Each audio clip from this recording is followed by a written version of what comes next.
My wife cheated with a guy my kid's age, but when I found out my oldest daughter knew everything and lied to my face, I filed for divorce, and now they're both left with nothing. I'm 47 years old, I work in corporate finance, and 3 months ago, my wife was served with divorce papers that I myself had initiated after discovering she'd been cheating on me for months with a guy who, and this is what really kills me, is practically the same age as our older kids. 20 years of marriage, 4 children, an entire life built together. And it turns out everything went to hell because of some guy named Kevin who probably doesn't even know how to change his car's oil. But the thing is, this isn't just about the infidelity, because if it were just that, maybe I could process the pain in a more or less normal way. But no, it turns out my oldest daughter, Lauren, 22 years old, knew everything from the beginning and actively helped her mother hide the truth from me. So basically, I lost my wife and my daughter in the same package, and I'm here trying to stay functional for my other 3 kids while everything falls apart around me. I guess I should start at the beginning, when Patricia and I met in college. I was like 23 years old. She was too. And we fell in love in that intense and kind of stupid way that only happens when you're young and you think love conquers everything. I came from a working class family. My father was a plumber, and my mother worked at a school as a secretary. I mean, honest people who broke their backs to pay the bills. Patricia came from a completely different world. Her family had money, lots of money. The kind of money that lets you not worry about things like gas prices or whether you can afford to go out to dinner. Her parents weren't exactly thrilled about our relationship, to be honest, but Patricia insisted she loved me and that we were going to be together no matter what. When we decided to get married, her family put down a condition. I had to sign a prenuptial agreement. And look, I understood why they wanted it. Technically, they were protecting the family wealth that had been built over generations, and I wasn't some gold digger looking to take advantage of their money. In fact, I felt almost relieved to sign it because it proved my intentions were genuine, that I loved Patricia for herself and not for her bank account. I signed that document without even reading it completely, which, looking back, was naive on my part, but that's how things are when you're 24 and in love. The agreement basically said that if we got divorced, each of us kept what we'd brought to the marriage, plus what we'd earned individually during the marriage. Since Patricia never worked, and all her wealth came from her family, she was technically protected by the prenup, but it also meant she had nothing of her own outside of what her family gave her. The first years were good. I'm not gonna lie. We got married. I started working hard on my career, while Patricia dedicated herself to the home. We had Lauren when I was 25. Then Hannah came 2 years later. Joshua, the year after that. And Samuel completed the family when I was 29. 4 kids in 5 years. It was crazy, but we were happy. Or at least I thought we were. Patricia was an incredible mom. She dedicated herself completely to the children, organized their activities, went to all the school meetings, prepared elaborate lunches, that kind of thing. And I worked like a dog to make sure we had everything we needed, because even though Patricia's family had money, I had my pride and wanted to be the one who supported my family. Her family gave us a generous monthly allowance, I won't deny it, and that allowed us to live comfortably in a nice house in the suburbs, send the kids to good schools, take decent vacations, the typical upper-middle-class life. But then, like 10 years ago, everything changed. Patricia's family lost their fortune. And when I say lost, I mean it all went. There was a series of lawsuits related to the family business, terrible investments they made at the wrong time, and basically they watched their wealth evaporate in about 2 years. The monthly allowances they gave us stopped abruptly, and suddenly we were living solely on my salary. And look, I earned well. Pretty well, in fact. I'd moved up in my career and was in a senior position, but it wasn't the same standard of living we had before. We had to make adjustments, not drastic, but noticeable ones, like not being able to go on vacation to Europe every summer anymore, or having to think twice before buying expensive things, that kind of stuff. Patricia didn't handle it well at all. She became bitter, resentful, like the universe owed her the lifestyle she was used to. And what frustrated me most was that she never even considered looking for work, never suggested that maybe she could contribute financially now that the kids were older and didn't need as much constant attention. She just complained that we couldn't afford certain things anymore, that we had to be more careful with money, that this wasn't fair. I'd tell her, look, we can still live well if we both work, but she flatly refused, said she'd sacrificed her career to raise our children and that now it was too late to start over. Which, honestly, was an excuse because she had a college degree in business administration and connections that most people would kill for, but whatever, she didn't want to hear reason. The years passed and our relationship deteriorated slowly, in that almost imperceptible way that happens when you're so caught up in the daily routine that you don't realize you're stopping being partners and becoming roommates who share parenting responsibilities. Sex became infrequent, conversations were limited to family logistics, we stopped going on dates. Basically, we became strangers living under the same roof. I thought it was normal, that this was marriage after 20 years and 4 kids. That passionate love transformed into something quieter and more stable. Excitement elsewhere. Like 4 months ago, I started noticing weird things. Patricia became very protective of her phone, carried it everywhere, even to the bathroom, and put it face down when it was on the table. She started going out more often, supposedly to run errands or meet friends, but when I'd ask for details, she was vague, said things like, "Oh, I just went to the store," or "I was with Monica having coffee," without giving more information. She started dressing up more when she went out, putting on makeup to go to the grocery store, wearing perfume to go to the pharmacy. The kind of things that make alarms start going off in your head, but that you try to ignore because you don't want to be that paranoid and controlling husband. One afternoon, like 3 months ago, I left work early because I'd finished an important presentation and decided to stop by the house before going to the gym. I was driving through the strip mall near home when I saw Patricia's car, that white Honda CR-V she's had for years, parked in a corner of the parking lot, far from the stores. And there was someone in the passenger seat, a man. And they were talking in a way that looked too intimate, leaning toward each other, him touching her arm, her laughing. I felt like I'd been punched in the stomach. I parked my car where they couldn't see me and stayed there watching for like 10 minutes, feeling nauseous, with my hands gripping the steering wheel so tight my knuckles turned white. Eventually, Patricia got out of the car, gave that guy a long hug, he couldn't see his face clearly from where I was, and drove off. I stayed there sitting for I don't know how much longer, trying to process what I'd just seen, telling myself maybe there was an innocent explanation, that maybe he was just a friend, but knowing deep down that I was seeing exactly what it looked like.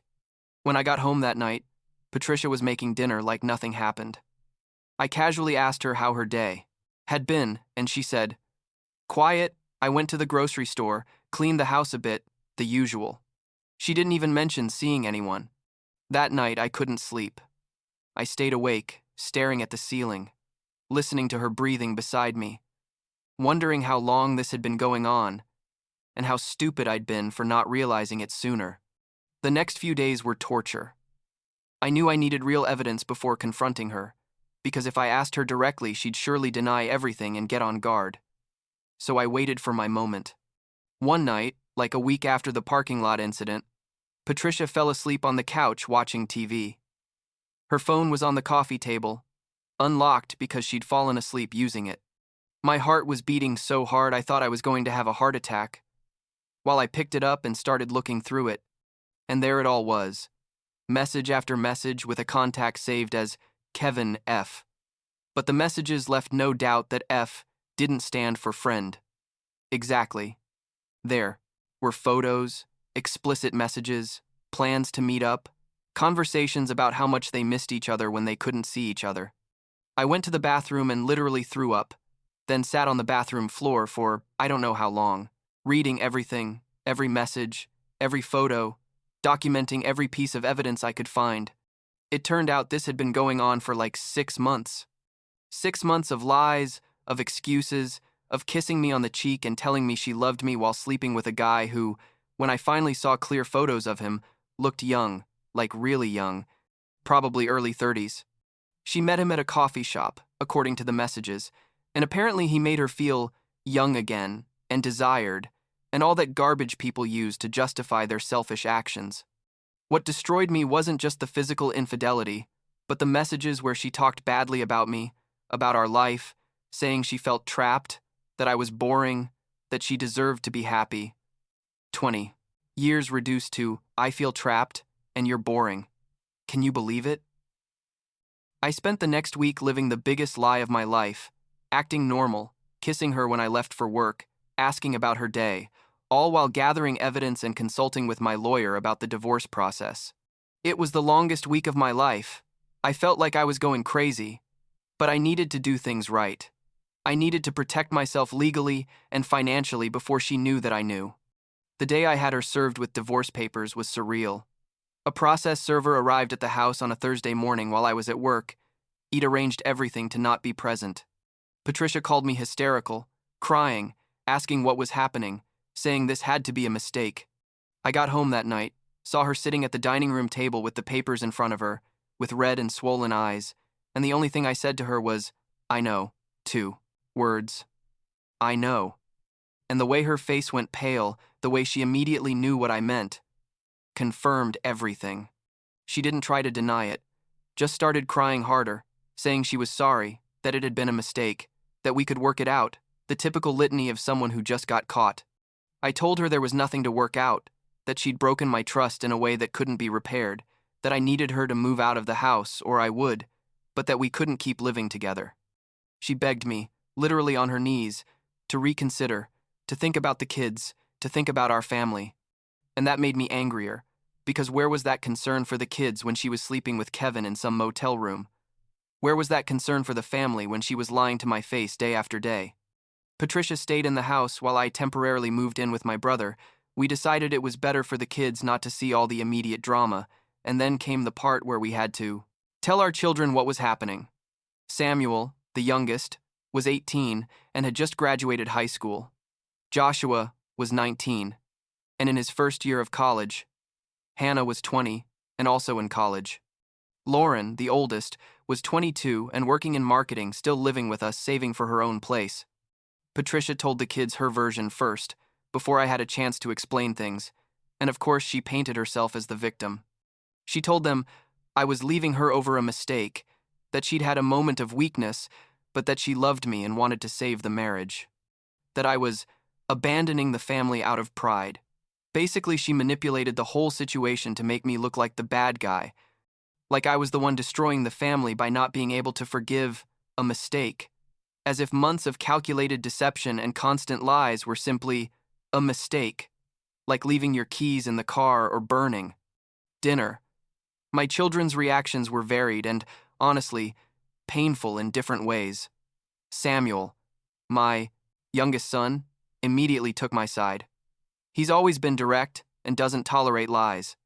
And when I explained the whole situation with evidence, E didn't show him graphic messages, obviously, but I made it clear it hadn't been a mistake, but a sustained relationship. He immediately cut off contact with his mother. He told her what she'd done was unforgivable and that he didn't want to talk to her until she could admit the full truth without excuses. Joshua, on the other hand, was devastated and tried to stay neutral, kept talking to both of us, but you could see the situation was killing him inside. He's the peacemaker of the family, has always tried to keep everyone happy, and this was tearing him apart. Hannah was harder to read at first. She's quiet, reserved, processes things internally before expressing herself. It took her a couple of weeks before she called me and asked me directly what had happened. No filters.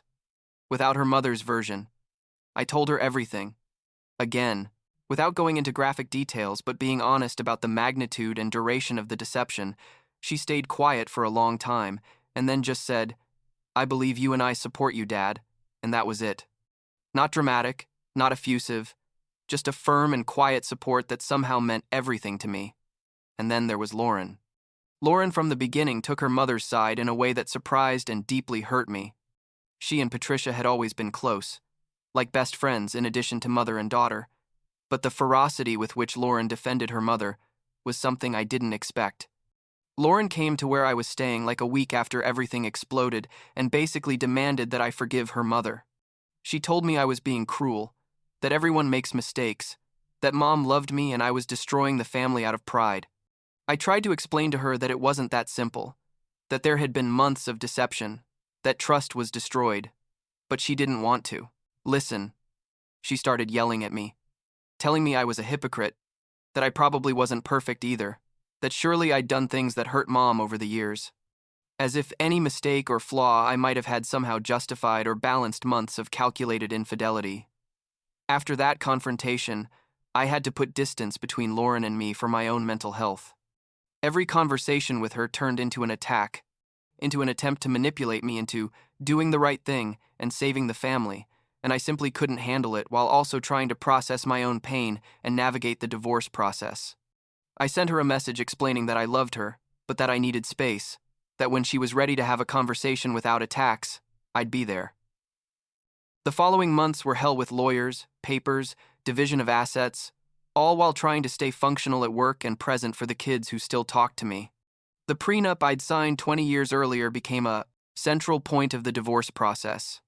Technically, under the terms of the prenup, Patricia had no right to almost anything I'd earned during the marriage because the agreement protected the assets each of us brought and earned individually. And since Patricia had never worked and her family's money had evaporated, she was basically left with nothing more than basic alimony and her share of the sale of the house, which was in both our names. My lawyer explained that I'd probably have to pay alimony for a while because she'd been a homemaker during the entire marriage, but that the prenup protected me from having to divide my assets and retirement accounts the way it would normally be done in a divorce without a prior agreement. Patricia was furious about this, of course. Her lawyer tried to argue that the prenup was unfair, that it had been signed under pressure, that circumstances had changed since it was signed, basically everything they could think of to invalidate it, but my lawyer said we had a solid case because the agreement had been signed well before the wedding. We both had legal representation at the time, though I honestly didn't even use mine because I didn't care back then, and there was no evidence of coercion. Basically, Patricia had bet everything on the marriage lasting forever, or on me being stupid or generous enough not to enforce the prenup if we got divorced, and now she was facing the reality of being left with almost nothing financially. And you know what? Part of me felt bad about that. 20 years is a long time. She'd raised our children, managed the house, and yes, she'd technically contributed to the functioning of our family, even if she hadn't brought in money. But then I'd remember the messages, the lies, the way she'd betrayed me without apparent remorse for months, and that feeling of guilt would disappear. She'd made her choices, and now she had to live with the consequences, just like I had to live with mine, like 3 weeks ago. It was Hannah's 20th birthday, and she wanted to have a family dinner. She asked if we could all try to get along for one night. For her, and I agreed because Hannah never asks for anything, and had been so understanding about the whole situation. We established ground rules. I sent a message to Patricia and Lauren asking them please not to mention the divorce, that it was Hannah's night, and we could be civil for a few hours. Both read the message, neither responded, but I assumed that meant agreement. The dinner was at an Italian restaurant Hannah likes, like that family place with red and white checkered tablecloths and photos of Italy on the walls. I arrived first with Hannah and Samuel. Joshua arrived a few minutes later, looked uncomfortable, but at least he was there. Patricia and Lauren arrived together, the last to arrive, and the tension when they sat at the table was so thick you could almost cut it with a knife. We made forced small talk, ordered food. Hannah was valiantly trying to keep the conversation light, talking about her classes and her plans for the summer. Samuel was quiet but calm beside me. Joshua was trying to help Hannah with the conversation, and Lauren and Patricia practically didn't speak except to order their food. Everything was going reasonably well, or at least wasn't a total disaster, until it was time for cake. The waiter brought a tiramisu with a candle, and we all sang happy birthday to Hannah. She smiled, made a wish, blew out the candle, and then Patricia decided it was the perfect moment to give a speech. She raised her glass of wine. She was on her third, I noticed, and started talking about the importance of family, about how no matter what challenges we face, family should always stay together, about how true love means forgiving even when it's difficult. Looking directly at me when she said that last part, I could feel my blood pressure rising, my hands gripping my water glass, but I bit my tongue because I wasn't going to ruin Hannah's birthday. But then Samuel couldn't hold back anymore. My youngest son, who'd been quiet all night, suddenly said loudly, "Are you seriously going to do this now, Mom? On Hannah's birthday?" Patricia went pale and then red, started to say something about just expressing love for her family, and Samuel cut her off, saying, "You were the one who was supposed to think about the family before deciding to sleep with your boyfriend for months while lying to everyone." The entire table froze. Joshua's eyes were wide. Hannah looked between horrified and impressed. Lauren immediately started defending her mother, saying Samuel was being cruel and disrespectful, and I was trying to decide whether to intervene or let this explosion that had been building for months finally happen. And then Hannah, my quiet and reserved daughter Hannah, put down her fork and said in a clear and firm voice, "Lauren knew." The silence that followed was absolute. "What?" I said, though part of me already knew what I was about to hear. Hannah looked directly at Lauren and repeated, "Lauren knew about the affair. Mom told her months before Dad found out, and Lauren helped her hide it. She saw messages on Mom's phone by accident, and instead of telling Dad something or asking Mom to confess, she decided to be her accomplice. She even covered for Mom a few times when she went out to see him. Right, Lauren? You told Dad that Mom was with you when she was actually with Kevin?" The world stopped. I looked at Lauren and her face said it all. She went completely pale, opened her mouth as if to deny what Hannah had just said, but nothing came out.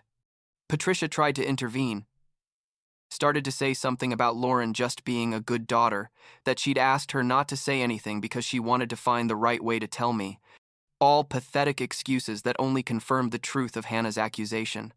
Samuel stood up so fast his chair almost fell, looking at Lauren with total disgust, saying, "Are you fucking kidding me? All this time you've been acting like Dad was the villain and you knew from the beginning?" Joshua just sat there with his mouth open, in shock, looking between Lauren and Patricia like he couldn't process what he was hearing. I couldn't speak.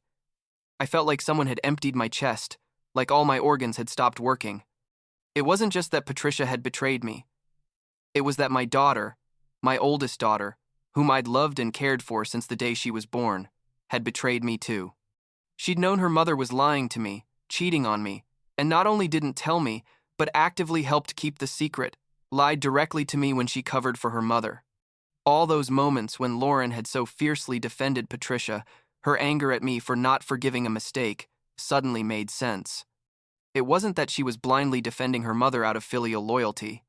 It was that she was part of the lie from the beginning. It was guilt that made her attack me so viciously, projection of her own betrayal. I took out my wallet, left enough cash to cover the entire bill and a generous tip, and walked toward the exit. Behind me, I could hear the chaos. Hannah saying she was leaving too. Samuel yelling something, Joshua trying to calm the situation down. Patricia and Lauren talking about me, but I just kept walking. I got to my car, sat in the driver's seat, and stayed there for I don't know how long. Just breathing, trying to process this new layer of betrayal I didn't even know existed. The next few days were maybe worse than when I found out about the affair originally, because at least then there was a kind of clarity in what I felt. Justified anger at Patricia, pain over the deception, but this was different. This was grief over the loss of the relationship with my daughter. Confusion about how I'd failed so badly as a father that she thought this was acceptable. Anger because she'd seen me suffer and never gave any indication that she knew the full truth. Hannah called me the next day and explained that she'd only found out a month ago, that she'd overheard Lauren and Patricia talking about the affair without knowing she was home, that she'd been struggling with what to do with that information, that she finally decided I deserved to know the full truth, especially because Lauren kept manipulating me and making me feel guilty. I thanked her for finally telling me, told her I understood why it had been difficult for her. Samuel called me too, still furious, said he'd completely cut off contact with both Patricia and Lauren, that he didn't want to know anything about them until they admitted what they did, and apologized genuinely. Not those fake "I'm sorry you feel that way" apologies, but a real acknowledgement of how badly they behaved.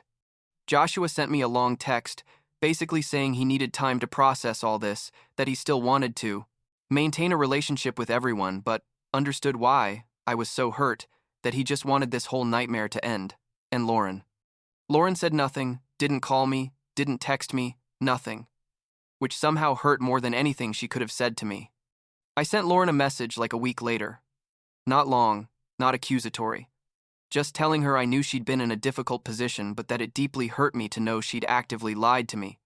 That I needed space to process this, but hoped that someday we could talk about what happened. She didn't respond. It's been 2 weeks since then and still nothing, not even an "I'm sorry" or a "can we talk?" Part of me wonders if she'll ever respond. If our relationship is so broken, there's no way to repair it. The divorce is moving forward. My lawyer says it'll probably be finalized in the next 2 months.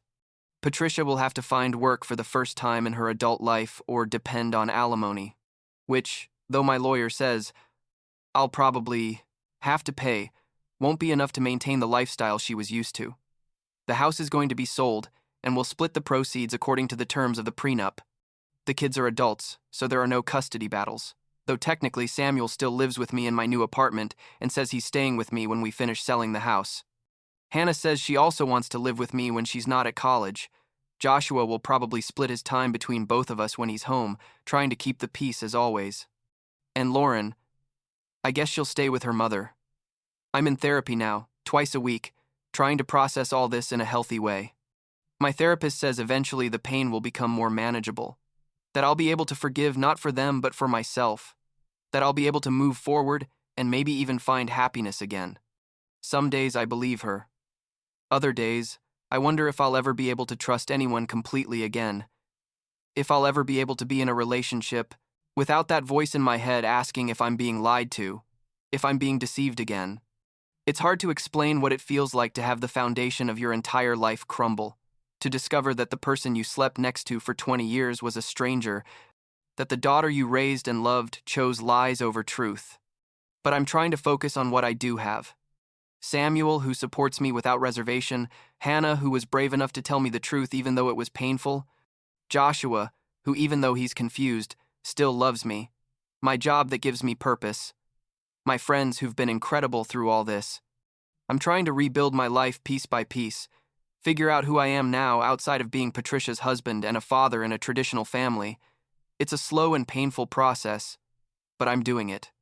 I don't know if I'll ever have a relationship with Lauren again, if Patricia will ever fully admit what she did without excuses, if Joshua will be able to process all this in a healthy way, but what I do know is I can't control their actions, only my own.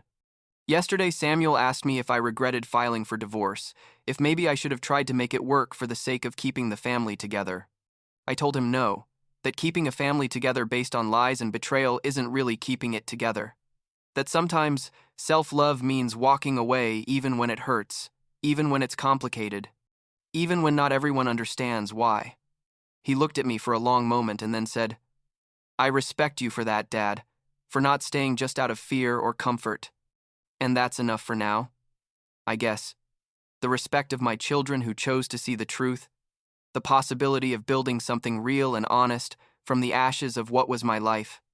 I don't know what the future looks like, but at least now I know I'm building it on truth, not on lies."